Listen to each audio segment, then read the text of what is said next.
Hello guys, welcome to all. இதுதான் நம்ம dean healthy kitchen. இன்றைக்கி நம்ம பார்க்க போகிறது பால் கொழுக்கட்டை. இதுக்கு பச்சரிசி மாவு எடுத்திருக்கேன், தேவையான அளவு எடுத்துக்கோங்க.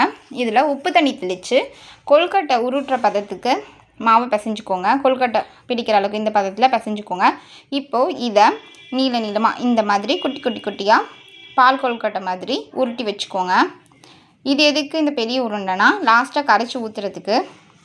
இப்போது நல்லா கொதிக்கிற தண்ணியில் நம்ம எடுத்து வச்சுருந்த மாவு இருக்கு இல்லையா, அது எல்லாத்தையும் இதில் ஆட் பண்ணிக்கோங்க. இப்போது இதுக்கு 1 கப் வெல்லம் நான் எடுத்திருக்கேன்.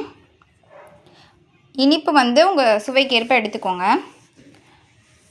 இப்போது இந்த பச்சை வாசனை நல்லா போகிற அளவுக்கு இதை நல்லா கொதிக்கணும். கொதித்ததுக்கப்புறமா தேங்காய் பால் எடுத்து அதில் ஆட் பண்ணுங்கள். பாசிப்பருப்பு வேணும்னு நினச்சிங்கன்னா நீங்கள் வேக வச்சுட்டு இந்த லாஸ்ட் ஸ்டேஜில் ஆட் பண்ணிக்கோங்க. இப்போ தேங்காய் பால் கொஞ்சமாக ஊற்றி ஒரு கொதி வர வரைக்கும் வெயிட் பண்ணுங்கள். வெல்லம் பச்சை வாசனை போகிற வெயிட் பண்ணி லாஸ்ட்டாக தான் தேங்காய் பால் ஆட் பண்ணோம். அதுக்கப்புறமா பொடிச்சு வச்சுருந்த ஏலக்காய் பொடி தூவி இதை நல்லா மிக்ஸ் பண்ணிவிட்டு இறக்கி வச்சு சர்வ் பண்ணிங்கன்னா சுவையான பால் கொழுக்கட்டை ரெடி. தேங்க்யூ. நம்ம சேனல் பிடிச்சிருந்தா சப்ஸ்கிரைப் பண்ணுங்கள்.